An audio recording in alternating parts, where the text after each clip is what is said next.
This is the Secular Nation Podcast,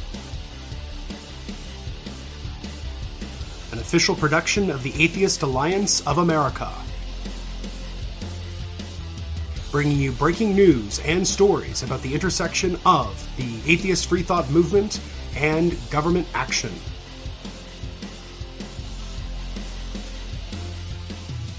Hey everybody, this is Secular Nation. I'm your host, Justin Clark. This is episode 3 of the new revamped version of Secular Nation. I'm really excited about putting these episodes together for you all. Jeremy is off this week. He's getting better from a little bit of a bout of pneumonia. So we're going to be bringing you a special episode. This also appeared on my other podcast, and it is an amazing interview that I had with YouTuber, free thought activist, and former Scientologist Chris Shelton. He was in the Scientology Church for 27 years. He was a part of the Sea Organization, which is their high-level clergy. In this interview, he talks about his entry into Scientology, his years in the Sea Organization, and eventually his way out. And then we spend a little bit of the rest of the episode talking about skepticism and how we can use critical thinking in our everyday lives. I had an amazing time talking with Chris, and I hope you enjoy it as much as I enjoyed talking to him. So without further ado, here's Chris Shelton. Thank you so much for talking with me today. I really appreciate it.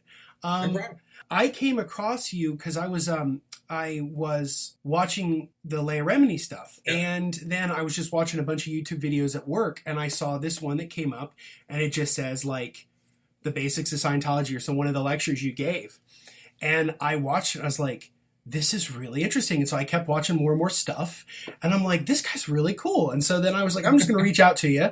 And then we got to this. So thanks again for so much for being on the show. Absolutely. No problem. So one of the first things I always ask people with my podcast is sort of their deconversion story, where they were, how they got there, and how they got out, and how they sort of embrace skepticism, critical thinking, any sort of free thought. So easily yours might be the most interesting I've ever had on the show. So if you could just give us a quick rundown. I know you've given this story a lot, but if you could give us a quick rundown of how you got into Scientology, what it was like when you were in it a little bit, and how you got out. All right. So how I got into Scientology was basically I was raised with it. My parents got involved with it when I was about 4 years old, and they had been divorced. They got back together after doing their Scientology communications course and doing some other things. And then so I was around it, but I didn't. I did some courses when I was a kid. I did some classes and stuff about communication, but I didn't really get it. I wasn't really tracking with it totally, except like anyone raised in a religious household, you pick up the terminology of the religion, the basic ideas of it. And so I had that. When I was 15, my father suggested going and checking it out for myself. He was like, hey, why don't you just go check it out? They never forced it on me, but I said, okay. So I went down, and at that time we lived in California. Well, I grew up in California. We lived in a place called Santa Maria, which is near Santa Barbara. So Santa Barbara was the closest church. I went down there. I did the personality test. I got, the whole evaluation. And being young, 15 years old, being naive, being shy and kind of nerdy, this woman did this full test evaluation on me like they do with this personality test. And I was flabbergasted that she knew so much about me, Oh, okay. She knew I was shy. She knew I was introverted. She knew I had a hard time getting dates. How could she know these things about me, right? Of course, now it's very obvious to me, but at the time I didn't. I was floored. I literally almost fell on the floor. I couldn't believe how smart she was and how amazing this test was. And they said that the real key to getting me involved was when she not only nailed all those things that I had that I felt were a problem for me, but she then said the magic words, "We have a class that will handle that for you." And I was like, what? You have what? You mean there's something I can do that will make it that I'm not this way anymore? And she said, absolutely. And I was like, you couldn't sign me up fast enough. I would shut up and take my money, So, so I signed up for 3 classes, and I started. And the first one I did was this communications class. And this was over the summer between my sophomore and junior year in high school. And I'd already, when you go to high school, you establish yourself fairly quickly into what social group you're in, and the cliques are all formed up and everything pretty well early on, and there's not really a lot of changing that. Mm-hmm. And I had established myself as a very nerdy, goofy, geeky guy, right? And this is 1985, right? So I, was not with the cool kids. I did not hang with the goth kids. I did not do drugs. I was not in any kind of cool category of any kind. And so when I came back to school after having done that communications class and some other things, I went and I dressed differently. I looked differently. I could look people in the eye when I talked to them. So it was a very different thing. And I have to say, Scientology at a basic, at their introductory basic level, they offer some things that are, that can be helpful. And that was helpful to me, and people noticed a big change. And suddenly I could talk to people I couldn't talk to before, and I was, life was different for me. And I'm only talking about all that because I want to put it in the context of where my head was at as to why I thought this was now something valuable for me. Sure. Because it gives you like very practical advice early on, and then it becomes more interesting as you go. So yeah, definitely.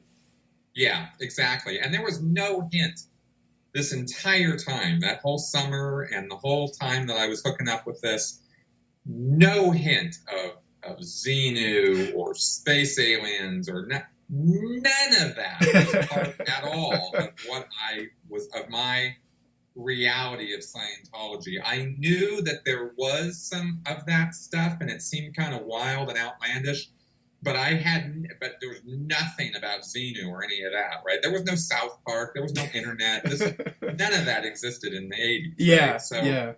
So I had nothing on any of that. I just thought it was something really helping me, sort of helping me out. Mm-hmm.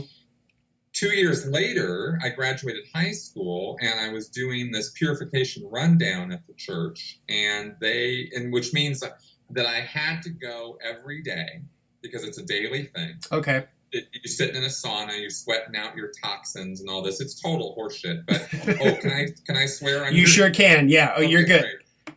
Yeah, it was total horseshit. But as I've come to learn, since leaving Scientology, there's no such thing as sweating out toxins and all that. That's just a bunch of crap. Yeah. But according to L. Ron Hubbard and the whole theory of the purification rundown and all this stuff, it was very, very good for me. So I was doing that, but I was a bit of a captive audience because I had to drive to Santa Barbara every day. Oh, okay. And so they were recruiting me to be on staff. And that was how I joined staff out of high school. I was going to go to college. I was going to be a writer. That's what I wanted to do. And they said, "Oh no, you should save the world. Scientology is the only thing that can do that. So it's all this is the shit. You got to do this." Yeah. And they love bomb you. Okay. Right. So I had, there were a couple women on staff in Santa Barbara who were quite beautiful women, and I was now 17. Still, now here's the sort of cognitive dissonance of this is I still had only had a couple dates. I still had no girlfriend, hadn't gotten laid, like nothing that had actually been promised from that communications course 2 years ago. Nothing really changed. But I was so caught up in being told how much better I was and thinking how much better I was that I thought that there had been all this positive gain in my life as a result of Scientology. And I want to, this is another little thing to stress, because you can think something, but that doesn't necessarily mean it's true. Okay. Yes. Yes. And you can be told how much better you are, how much more wonderful Scientology is making you. And yet, if I actually look at my actual life, it really wasn't that much better. Okay. You know? Okay. But I was crediting all of these, gains, air quotes, gains, these wonderful things that had happened to Scientology. And so when they started recruiting me and telling me Scientology was the only thing that was going to save the world, Scientology was, the thing that was going to help me and make my life exactly what I wanted it to be, I was, susceptible to that. I was prone to believe their rhetoric. And so, and of course, having been raised in it, my parents had bought it hook, line, and sinker, and I respected my parents' ideas and beliefs. So it wasn't that hard to get me to join up and start working for the organization by joining staff there. And working at a Scientology organization is basically being a volunteer. You sign a contract to work for a couple years. They will give you free Scientology services, but they're not going to pay you a whole lot, like $10 a week. And, it's basically they get everything, you get nothing, really, is kind of how it works. But you think you're saving the world, and there's nothing more dangerous to the world than a young, naive, person who thinks that they are saving the world. That is, the very makings, the very seeds of fanaticism. And so I bought into that, pretty hard. Mm-hmm. And so I spent the next 8 years of my life working in Santa Barbara for the church, making pennies, I was slaving away. And how do they get away with that? I mean, how is that is it a First Amendment thing? Oh, yeah. Okay. Yeah. They don't have to pay you anything. You sign a contract that basically says you're a volunteer. Okay. So there's no, because it's a religious situation and because you're a volunteer, they're under no obligation to pay you minimum wage. Okay. You're not an employee of the Church of Scientology. You're a volunteer for the Church of Scientology. And the contracts are very specifically worded in that direction. But you don't look at the contract. It's like a terms of service. When you sign up for YouTube or something, you don't read the 60 pages of fine print. You have this recruiter selling you the sun, moon, and stars, right? So that's what you think you're signing up for. Well, it reminds me of that interview that you had done with, is it Tim DeWalt or? Mm-hmm. And him talking about how he's like, I never read any of the stuff. I just pushed it on people. Yeah. Exactly. You don't read that stuff, and the recruiters are there edging you on and, and telling you how great it's going to be. And we'll make tons of money. Don't worry about that. It all depends on your production, because the way the pay system works is it's a percentage of the gross income every week. Well, when your gross income is like $3,000 and you've got 30, or 10, 20 staff members rather, and only 15% of that gross income is going to the staff pay, yeah, guess what? You're making, $10. Yeah. So that's how that works. In order to actually pay the staff a living wage, these organizations would have to be pulling in $100,000 a week. Wow. And they're not pulling in that kind of money. Obviously, right? Yeah. No way, especially now. Yeah. But back in the 80s, Scientology and Dianetics was much more popular and much less dangerous. It wasn't considered dangerous and sinister and weird and freaky. Very few people really knew what was really going on with Scientology back then, including me. Mm-hmm. So I worked for 8 years for the organization, and here's the thing: after 8 years, I was frustrated because we weren't expanding, we weren't growing. This was 1995 now, and I thought it was all on me. I thought it was, us. We weren't doing the job well enough. I needed to do more, not less.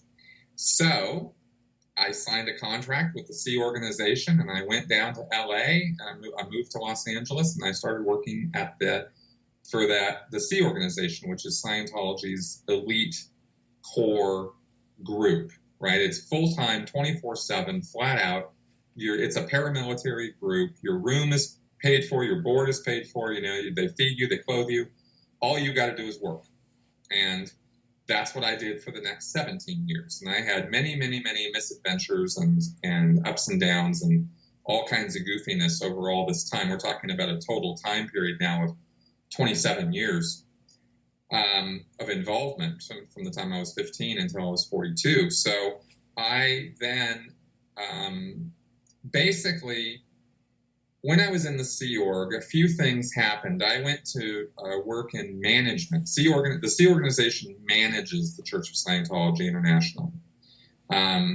And so I went from a position of working in a local church in Santa Barbara to managing the local churches of Scientology all across the Western United States. And there were 34 of them.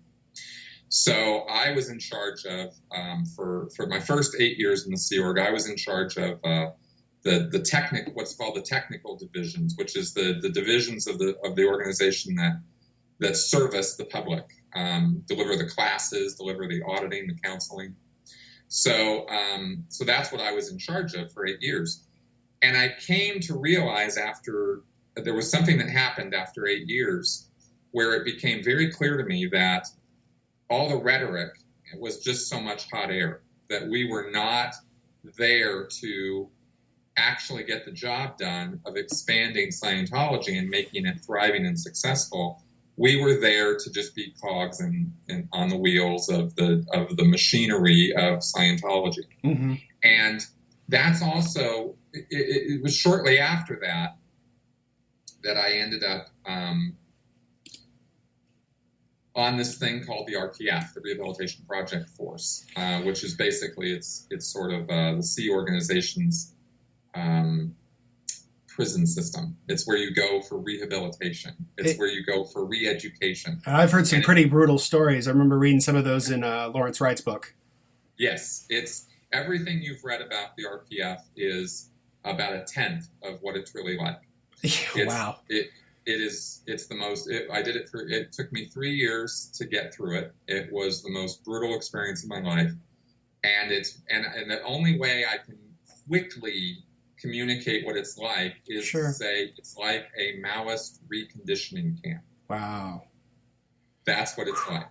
That's intense. It's very physically and mentally and emotionally taxing on purpose. It's designed to be that way. They don't chain you to walls, but the amount of mental work that is done on you and physically draining, work. You're working hard physical labor all day. I mean, except for 5 hours a day, that's all you're doing.